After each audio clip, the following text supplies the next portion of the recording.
bem com vocês?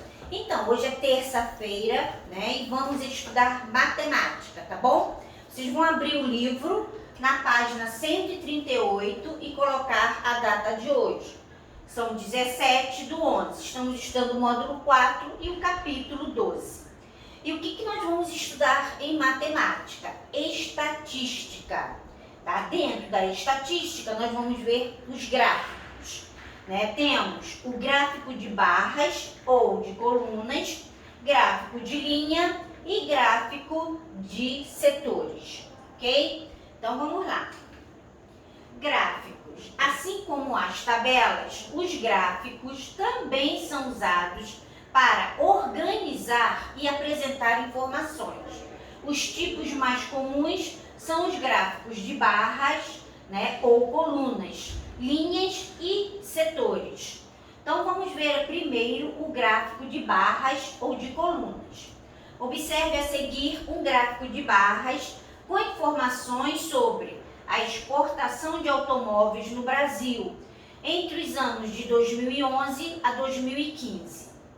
Bom, gente, vocês já sabem, assim como as tabelas, né? Vocês já sabem que as tabelas precisam de um título e de fonte. A mesma coisa são os gráficos, tá?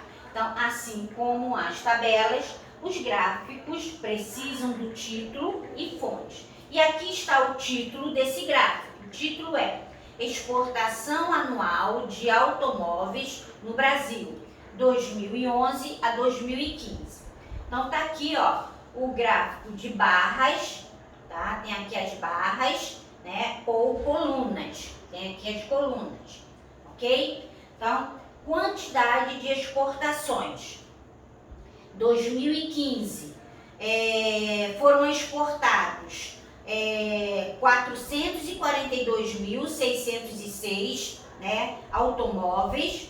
No ano de 2012 deu uma caída, olha só, 350, 115.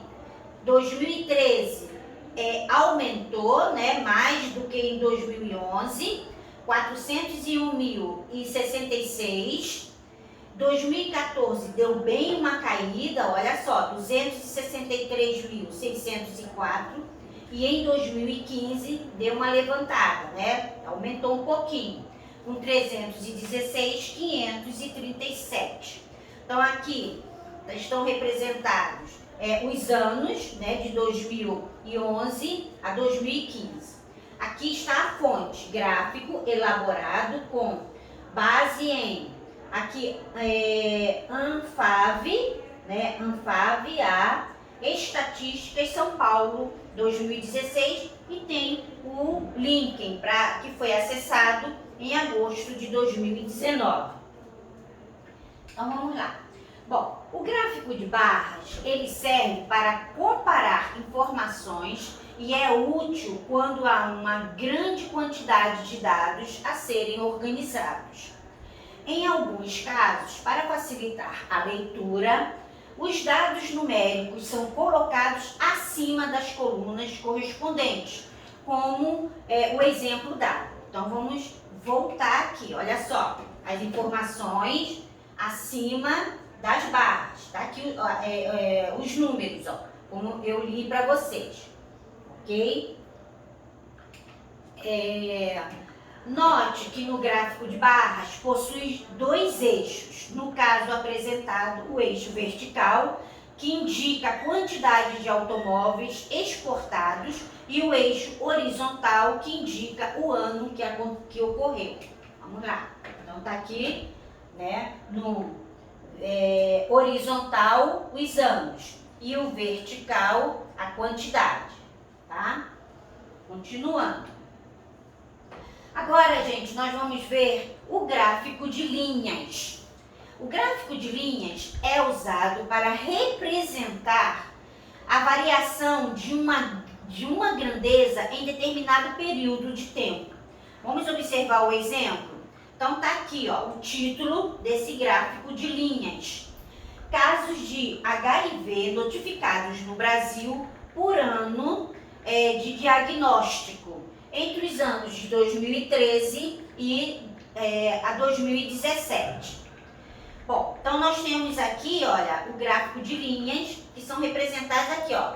A linha, né, essa linha, ela pode ir descendo ou ela pode subir. Aqui está a fonte, gráfico elaborado com base em boletim epidemiológico, tá? AIDS e DST, foi feito em Brasília no ano de 2015. Então vamos lá. Então nós temos aqui, ó, casos de HIV notificados no Brasil por ano de diagnóstico. Então, no ano de 2013, foram diagnosticados, nos casos de HIV, 43.269 mil casos, tá, de HIV. No ano de 2014, já diminuiu, com 42.122. Ano de 2015 também diminuiu. Ano de 2016 também diminuiu. E no ano de 2017 deu uma caída.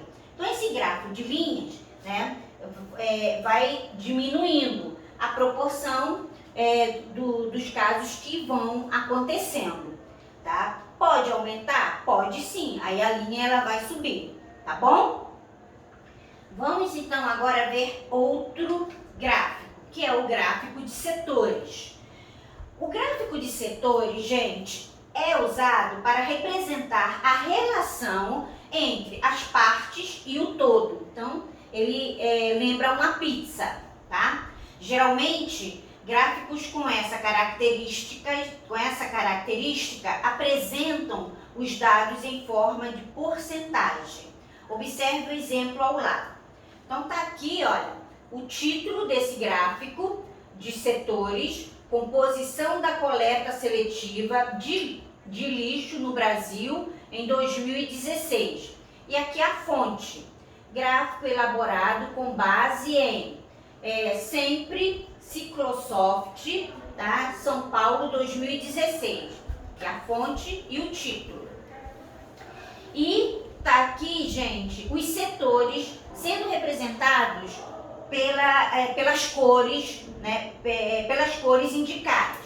No caso aqui, olha, com uma porcentagem maior, com 35%, essa composição da coleta seletiva de rejeitos, tá? O verde com 34% de papelão, o rosa com 11% os plásticos, 6% o vidro, 5% metais fermosos, 3% alumínio, 2% embalagem de longa vida e 4% outros. Então, o gráfico de setores, ele lembra uma pizza, né? Porque isso é bem dividido. E é sempre representado pela porcentagem, tá? Por porcentagem. Bom, essa matéria, gente, ela não é difícil. Tenho certeza que vocês irão fazer todas as atividades sem sentir dificuldade nenhuma, tá bom? Vocês agora vão fazer os trabalhinhos, depois a gente corrige. Beijos e até a próxima aula.